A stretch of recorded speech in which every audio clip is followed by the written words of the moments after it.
Welcome to another episode of the Erectile Dysfunction Radio Podcast. Today, we want to explore the patient's perspective on prostate cancer, what holds men back from screening and treatments, and the sexual implications of both prostate cancer and the treatments. We've covered just how common prostate cancer is for men, and this episode will be relevant to the many listeners that we have. Even if you do not have prostate cancer, or it's something that you do never develop over the lifespan, there are principles of sexuality and relationships that can apply to everybody. Today, we are joined by Mr. Shane Norris, a survivor of prostate cancer, who will be sharing some of his experiences and insights. Shane, thank you very much for joining us. Hi, Mark. Thank you. So to get us started, can you tell us a little bit about yourself? And then we want to hear a little bit about your diagnosis of prostate cancer. Sure. A little bit about myself. I'm currently a music producer. I'm also an electrical contractor for music festivals. I work in feature film. I do lighting as well, and I do a lot. And like I said, do a lot of festivals and for music and food and promoting. I do culture of New Orleans and the music that we provide all the world with. So. Okay, and that's currently where you're living in the New Orleans area? Yes, my family's been in New Orleans since 1748. Wow. I think it's 13th generation now. Yeah, I love this place, and I'm glad I get to be part of my ancestors' history. Actually.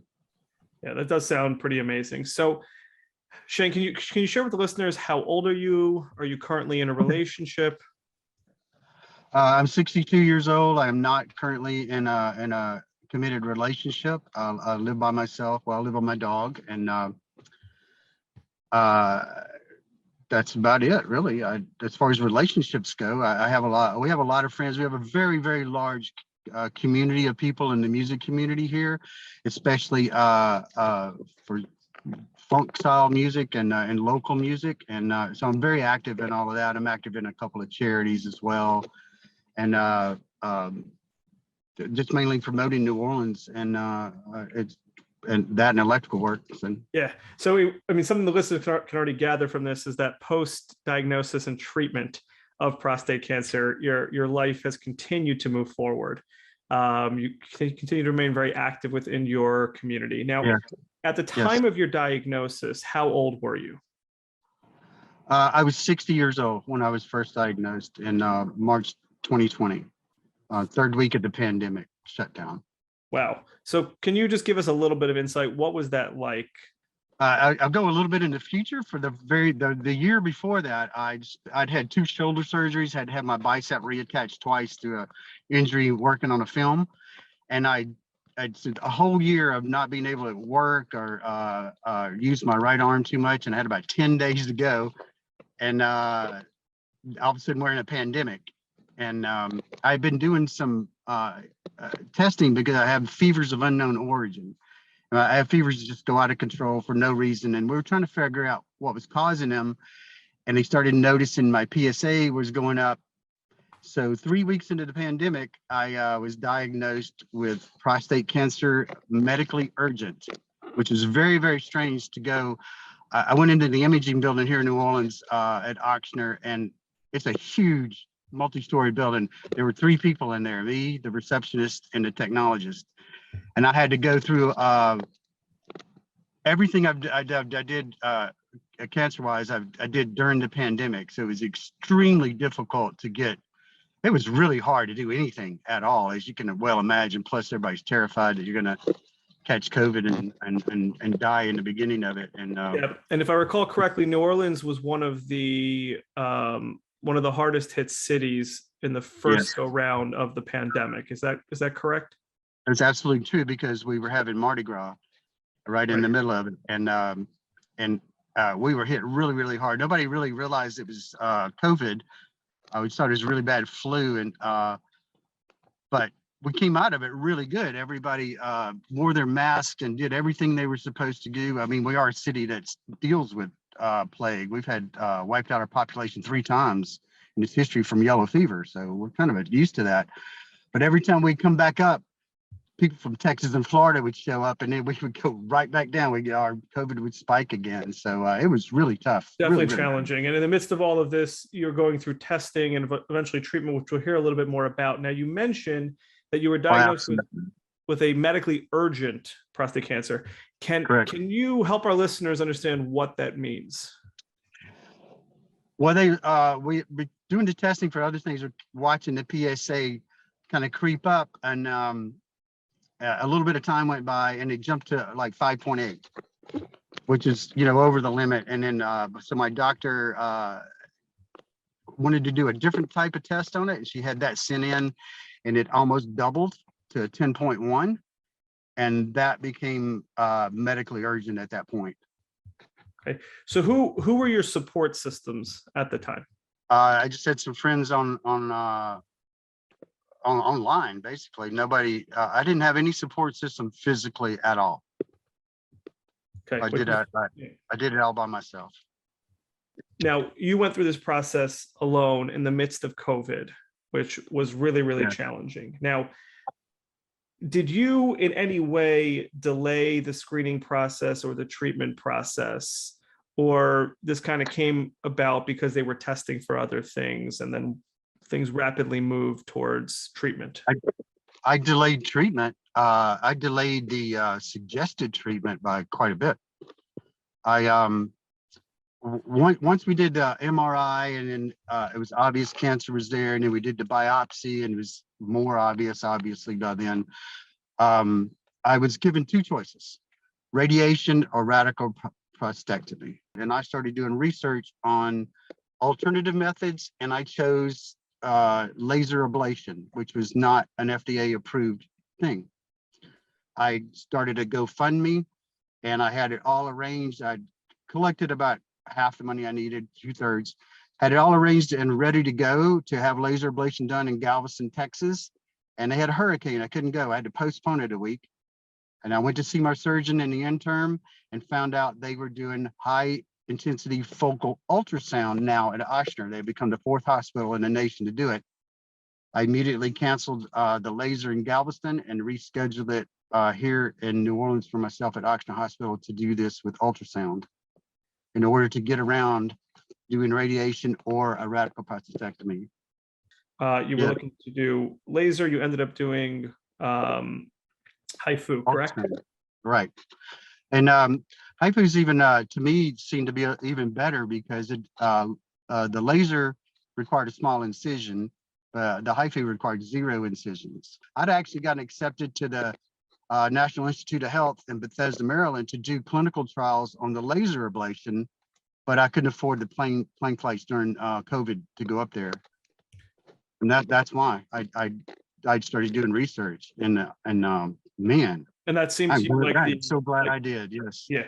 So can you share your thoughts, or maybe even give us a little bit of insight into the psychology of a man who's faced with obviously having to go, certainly in your situation, having to go ahead and do something about these rising PSA levels, the concern about the prostate cancer growth, and the fear of incontinence, the fear of potentially losing or having severely impacted sexual function. Can you kind of just take us into that experience a little bit? I can. Although I wasn't in an active relationship, I did have a person on the phone. We had a sort of, a thing on the phone, a relationship. She's also a registered nurse up in Salem. And so we talked about a lot of that, about the possibility of the probability that it was going to have. And I was just more and more like, I'm going to try this other thing, because it doesn't sound like the regular procedures are worth doing. Even if the same things happened with the HIFU, then at least I gave it a shot, and at least I got ahead. I get to know that I didn't just take the worst stuff right off the bat. And so she was always there to talk to me about it. But when I canceled the actual had scheduled the prostatectomy with my doctor just because, but when I canceled it and started doing the GoFundMe, she got really mad at me. It wouldn't talk to me. She thought it was a really stupid thing to do, and there was no, there's no information on all of this. There's no research on it, and I told her, I said, I have to do this. I have to do this, and then later, when she'd done a lot of her own research on it on Medscape, and I got the GoFundMe started and had money coming in, she changed her mind completely, and she was fully supportive of it. And she said, I was really mad at you. So I thought I had given up on you. I thought you were just going to not do anything. You were going to die of cancer. And she said, I was really wrong, and I apologize for that. And yeah, and it sounds like she was concerned that the understandable avoidance of some of the other treatments may have been what was going on for you. Like you were searching for, types of treatments that were almost like snake oil. And she really was worried that you were going to put your life at risk ultimately. Yes. And at the time, this was a newer treatment option available here in the United States, if I'm not mistaken. And it was pretty costly and not FDA approved. Around $20,000 to $30,000 is what it would cost to do that on your own. Yeah, and since then, are you familiar if this treatment has been FDA approved? It's still in the clinical trials, but I can't see why it wouldn't be. Okay, saying it's still in the clinical trial. So to that end, can you share with our listeners what the outcome of your treatment was? The outcome of my treatment, Mark, was it's as good as it gets. I have zero erectile dysfunction. Everything works fantastic. I have zero incontinence.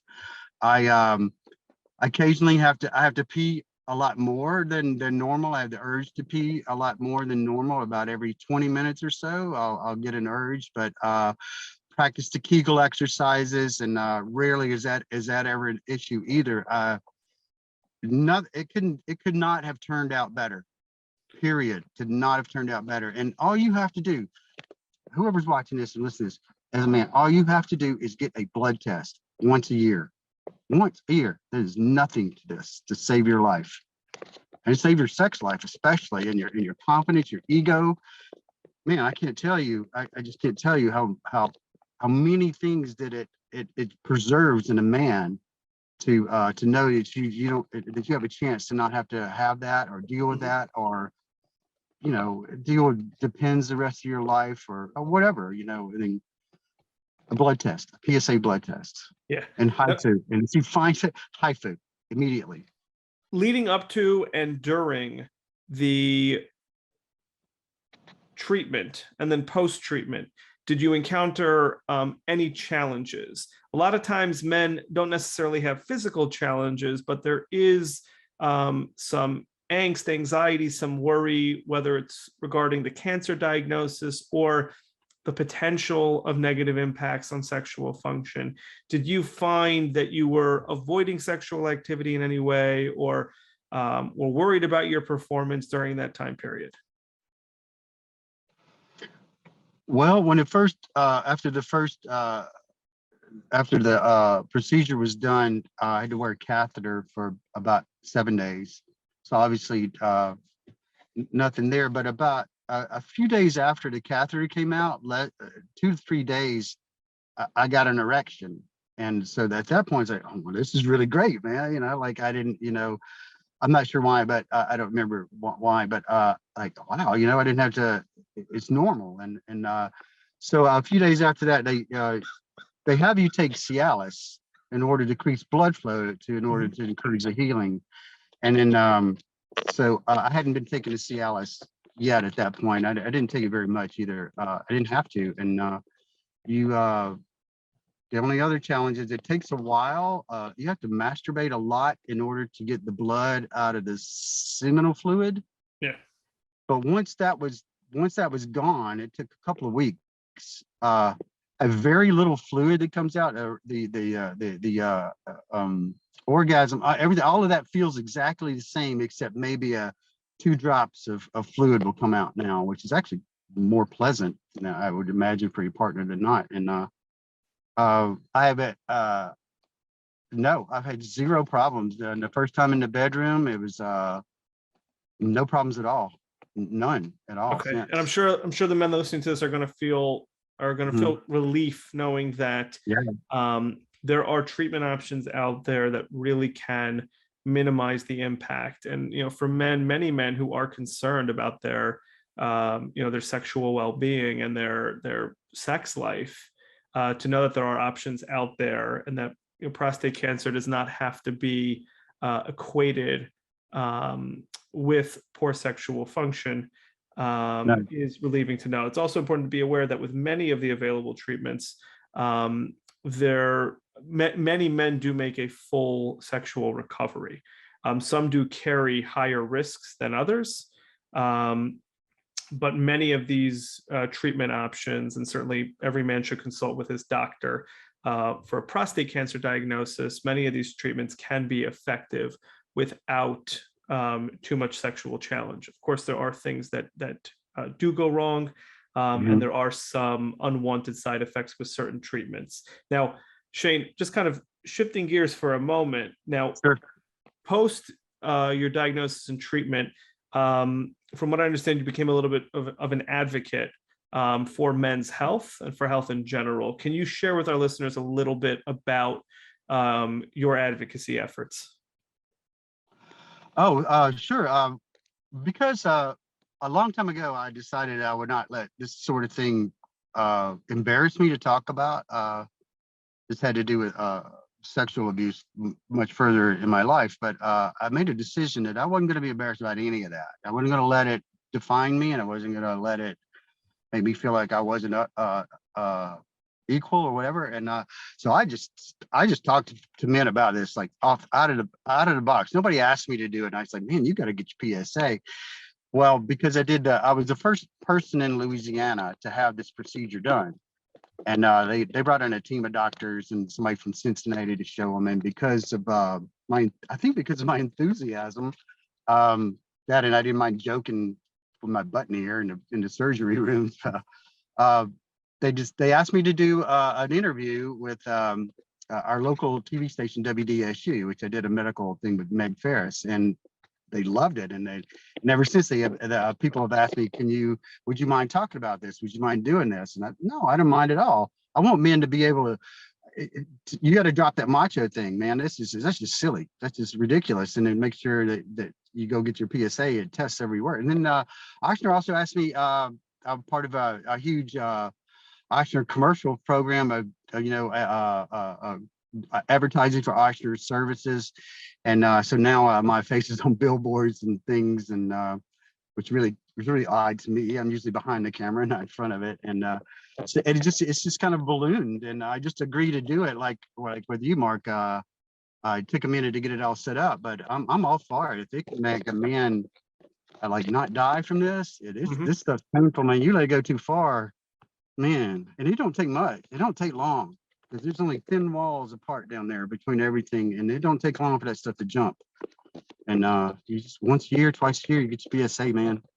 But it's really important to not let that macho or let the fear get in the way of Right. simple screening and a blood test. And we can certainly get behind that message, because that's a big part of why we do this podcast, even around sexual dysfunction, because that too is so common. And even using the words sexual dysfunction, I think it's almost, it's a part of, something that's going to happen to many men over the lifespan. And, being able to be more forthcoming about that and to be able to talk about it openly, I think opens the doors to better treatments, better outcomes for other men to be able to reach out, seek help, get screening, get the proper care, and improve the quality of life for everybody. I totally agree, Mark. Totally agree. One thing I would like to say about HIFU is that you can have it more than once. You can have it done more than once. It's not a one-shot deal. I mean, if they just burn a little bit out and you get cancer, it comes back and you detect it soon enough, you could do it again. Got it. You're saying that might go into just the management of prostate cancer if it recurs. It's possible to go through this treatment again. That's yes. If you have it, I'm told that it could be 2 or 3 more times that if you have a recurrence of this, depending on where it is, of course, and how early it's detected, you can have HIFU or the laser. I suppose whenever it's ready, you can do it more than, and you can do it as many times as needed until there's no more prostate there or cancer. Got it. And that kind of goes back to, again, the post prostate cancer diagnosis and treatment. You still have routine screening to make sure that nothing is recurring or growing back. Obviously, if you've had your prostate removed, there's far less concern of a recurrence or a grow back, which one of the advantages of taking the prostate out over the other treatments, but I think it carries some potential unwanted side effects for some men. And this is, again, a decision that every man really should make with their provider, with their doctor, as well as taking into a whole number of factors, not just the biological and the medical, but also the psychological and relational factors in terms of how things are going to be impacted. Totally agree with that. Yeah, Shane, if I had to ask you for, a piece of advice for our listeners who may be hesitant about screening, who may be still in that mindset of, I'm on the younger side, I'm healthy, I'm okay, I don't really need to screen for prostate cancer, or I don't really need to see my doctor, what would you say to these men? I would tell them that they need to change their mindset. That in the past, it was macho to do that kind of thing. It's a manly thing. You were tough. You didn't need to be. You see a doctor because you were never sick. And maybe that's true back in the day. You were a lot tougher. However, we deal with a really bad supply of food in this nation that creates lots of cancers and everything you can imagine. Everybody, we deal with a huge amount of environmental pollution, especially when I live in New Orleans at the end of the Mississippi River. And we have air pollution and noise pollution. Like, all of this stuff stresses the body and can cause immunoresponses such as cancer can start from all of this. Pay attention to what you eat. Don't think that you don't need a test. It's a blood test. It's nothing to it. You can get, I've read stories of men getting it as early as 24 years old. Okay. Right. HIFU will take care of it if it's a candidate for it, if you don't let it go too far. Watch what you eat. Try not to ingest too many of the fats, and try not to eat so much meat, because it's just real bad for you. Eat more vegetables and grains. Keep your arteries unclogged, and fight for air pollution in your community. Make sure that you have clean air to breathe. All of these things. There's bodies. Yeah, there's no question that environmental factors and what we consume can all have an impact. And even in the healthiest environments, and even people who eat right, these things can absolutely still happen, even at pretty significant and high rates. And True, the DNA and genetics, yes, because I eat a vegan diet, so and I still got prostate cancer. So you have genetics, you have DNA issues, and then environmental issues as well. Yeah, so it sounds like you're saying, though, that men should really kind of change that mindset, recognize that we're all vulnerable. We're all vulnerable. It's all these things are possible in any of our lives. And again, it sounds like it's a simple test that if you are going in as part of your routine to see the doctor, right, it's probably part of just a routine test to make sure everything is okay. There really is no good reason anymore to avoid the doctor. Certainly if you have access to health insurance and access to health care, going in for that routine visit can be the difference between life and death. You got to take care of yourself. And one thing men, I like to let them know is that we're all in this, every damn one of us out here. So we're like a big group, and we're here to support each other. I think we're all brothers together in this, and it doesn't matter what your skin color is, what your ethnic background is, what your religion, whatever. But this is a man thing, and I'm telling you, man, it's not a stigma. It's not anything to be ashamed of to go get a PSA test, get a blood test, and that's all it is. Yeah, that's a really important message. And I think I'm going to leave our listeners with that nobody needs to be too macho to get a blood test, to get checked out, because there are great options out there certainly with early detection to really protect sexual health, mental health, overall well-being going through prostate cancer treatment. Again, Shane, thank you very much for joining us. I appreciate your time, and I appreciate the message you have to deliver to our listeners. Thank you, Mark.